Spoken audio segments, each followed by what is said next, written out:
الحمد للہ رب العالمین والعاقبۃ للمتقین والصلاة والسلام علی سید الانبیاء والمرسلین وعلی آلہ واصحابہ ومن تبعہم بإحسان الی یوم الدین اما بعد اعوذ باللہ السمیع العلیم من الشیطان الرجیم من ہمزہ ونفخہ ونفثہ بسم اللہ الرحمن الرحیم اللہ الذی خلقکم، اللہ تعالی وہ ذات ہے جس نے خلقکم تمہیں پیدا کیا، ثم پھر رزقکم اس نے تمہیں رزق دیا، ثم یمیتکم پھر تمہیں موت دے گا، ثم یحییکم پھر تمہیں زندہ کرے گا۔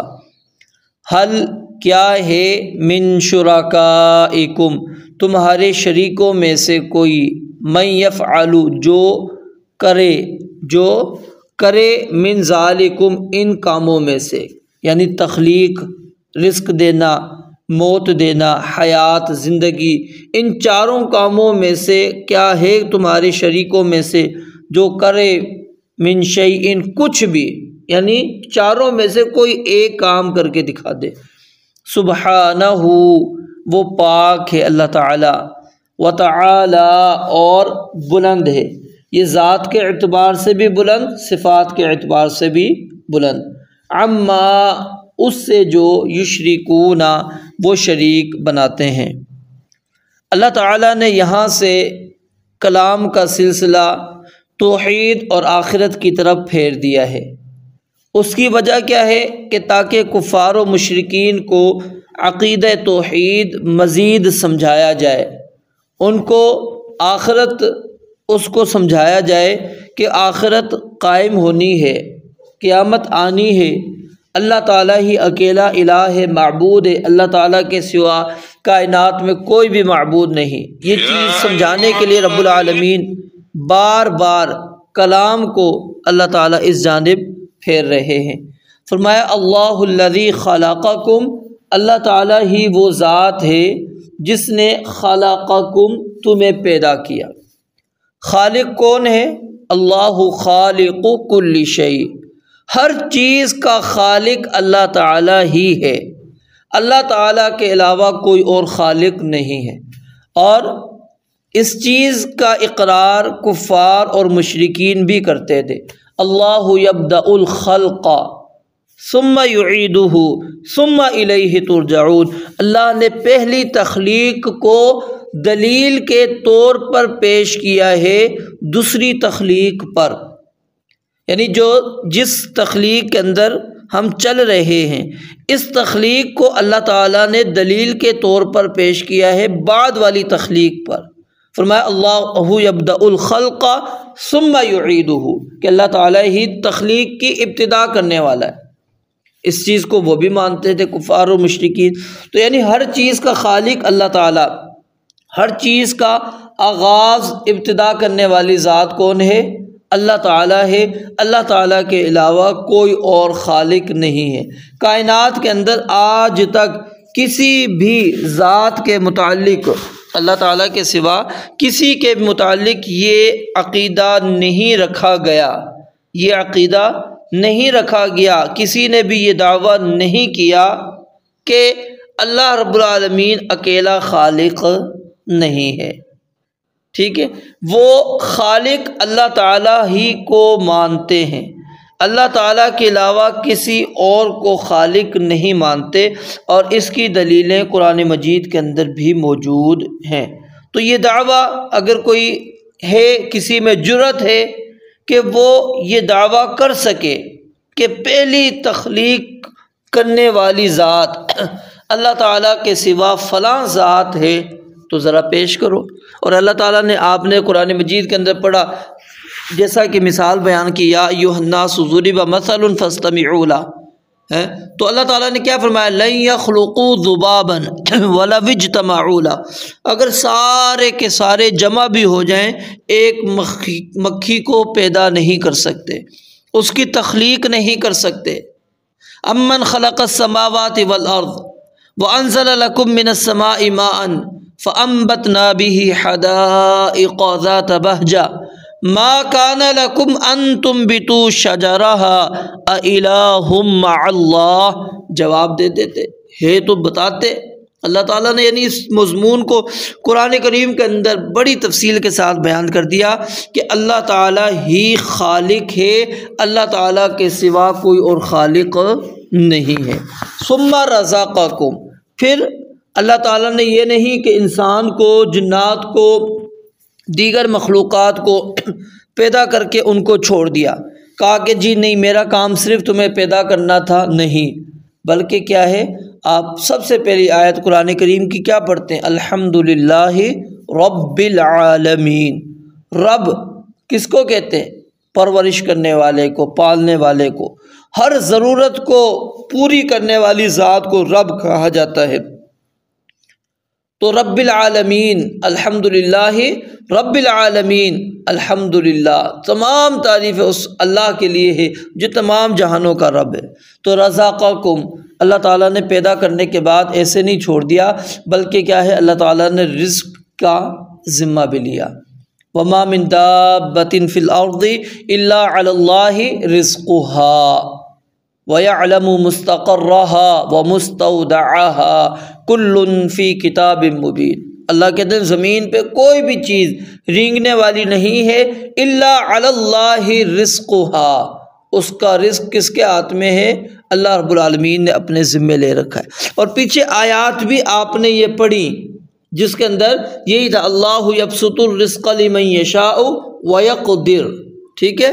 تو رزق کا اختیار اللہ تعالیٰ نے اپنے پاس لیا ہے۔ کوئی بھی چیز ایسی نہیں ہے کائنات کے اندر جس کو رزق دینے والی ذات اللہ تعالیٰ کے سوا ہو۔ اور رزق کا معنی ہم نے صرف یہی سمجھ لیا کہ کھانے اور پینے والی جو اشیاء ہوتی ہیں، چیزیں ہوتی ہیں، وہ رزق ہے، نہیں۔ یاد رکھیے اللہ تعالیٰ نے جو چیزیں ہمیں دی ہیں وہ سب کی سب رزق ہیں۔ رزق کا معنی کیا ہوتا ہے؟ دینا۔ رزقا، اس کا عربی زبان کے اندر ترجمہ کیا بنتا ہے؟ دینا۔ اس لفظ کا اردو میں ترجمہ کریں گے تو دینا معنی بنے گا۔ تو اللہ تعالیٰ نے کیا ہمیں صرف کھانے پینے کی اشیاء دی ہیں؟ اللہ تعالیٰ نے ہمیں باقی نعمتیں نہیں دی۔ یہ صحت کس نے دی ہے؟ یہ علم کس نے دیا ہے؟ یہ عزت کس نے دی ہے؟ اولاد کس نے دی ہے؟ بیوی کس نے دی ہے؟ والدین کس نے دیے ہیں؟ تو الغرض ایک ایک چیز کو اگر آپ شمار کرتا چلا جائیں تو ایک بڑی تفصیل ہے جو اللہ تعالیٰ نے ہمیں عطا کی ہیں۔ فرمایا ثم یمیتکم، پھر وہ تمہیں موت دے گا، تمہیں مارے گا۔ اب یہاں پر غور کریں، اللہ تعالیٰ نے سب سے پہلے یہاں پر اس آیت کے اندر ذکر کیا کیا؟ خلقکم، تخلیق۔ کیوں؟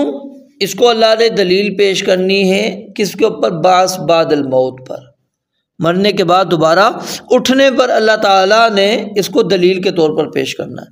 خلقکم مان لیا، اقرار کر لیا، رزقکم کا بھی سب نے اقرار کر لیا۔ آگے مسئلہ کیا ہے؟ ثم یمیتکم، کہ پھر وہ تمہیں موت دے گا۔ اب یہ موت اور حیات کا سلسلہ کس کے ہاتھ کے اندر ہے؟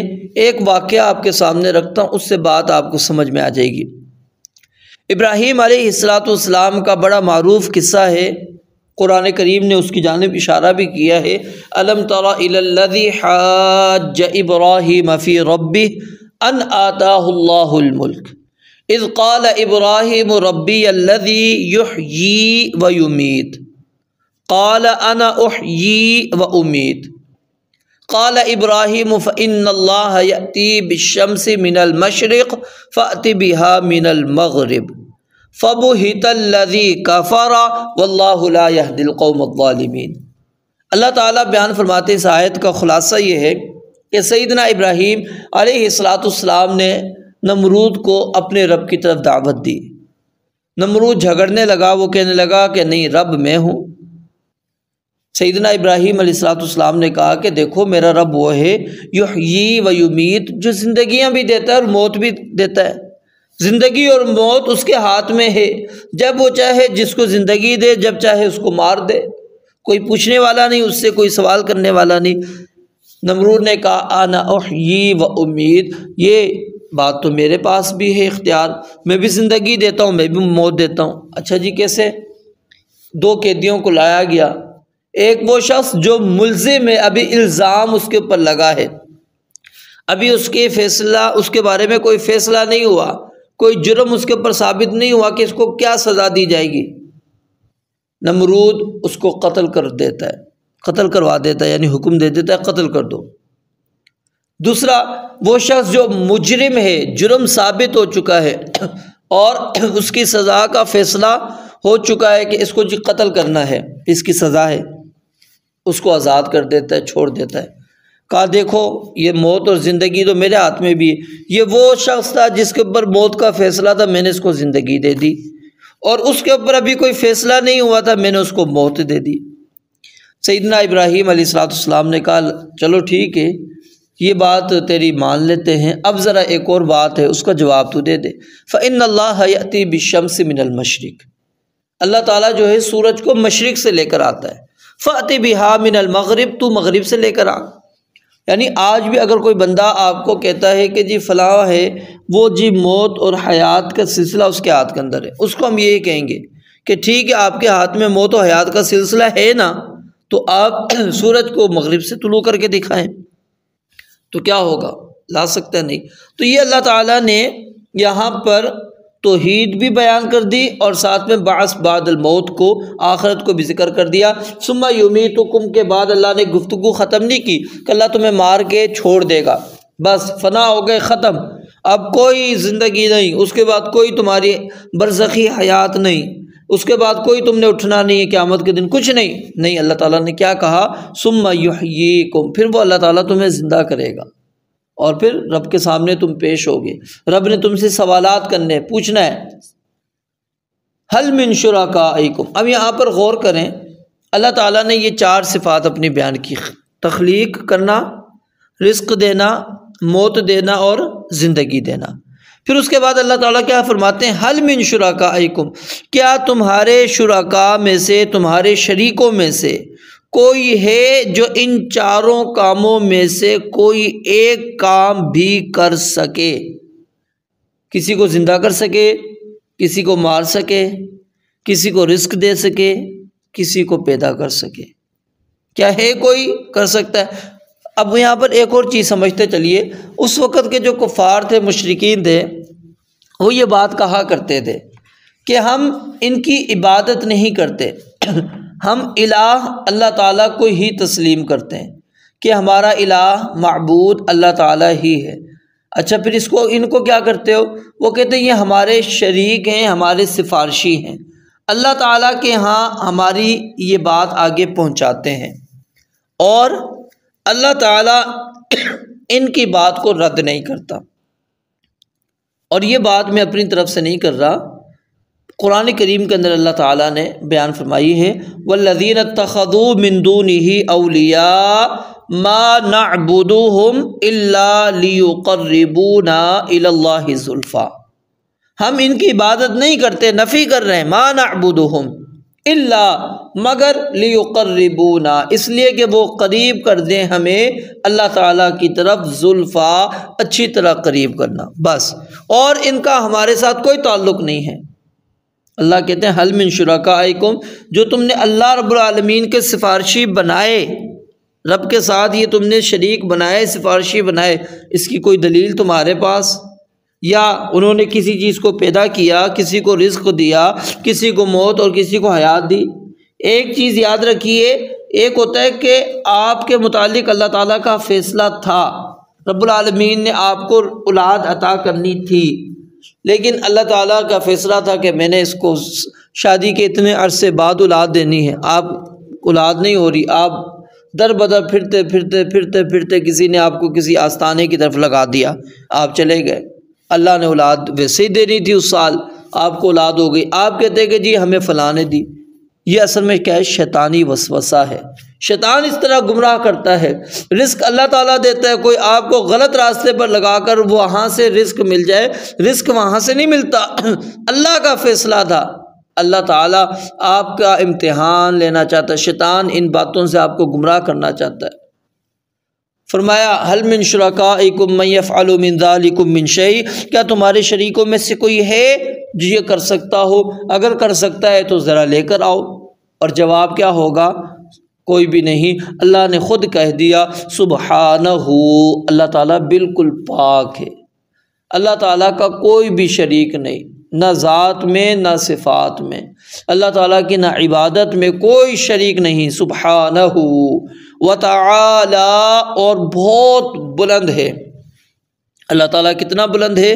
عرش پر مستوی ہے، ساتوں آسمان کے اوپر، عرش کے اوپر رب العالمین مستوی ہے۔ الرحمن علی العرش استویٰ، تو وتعالی اللہ تعالیٰ بلند ہے ذات کے اعتبار سے، صفات کے اعتبار سے۔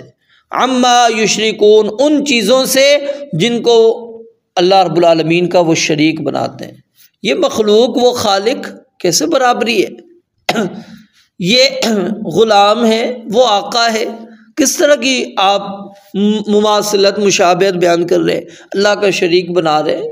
کس طرح آپ ایک بادشاہ کو اور ایک غلام کو برابر کر رہے ہیں؟ اللہ رب العالمین کے ساتھ جو شریک ٹھہرانا ہے، ذرا سوچئے، غور کیجئے۔ اللہ تعالیٰ یہاں پر دعوت فکر دے رہے ہیں، ہمیں سمجھا رہے ہیں کہ سمجھو توحید کو۔ خالق مالک رازق کون ہے؟ اللہ تعالیٰ ہے۔ موت اور حیات کس کے ہاتھ میں؟ اللہ تعالیٰ ہے۔ تو پھر کیوں تم در بدر پھر رہے ہو؟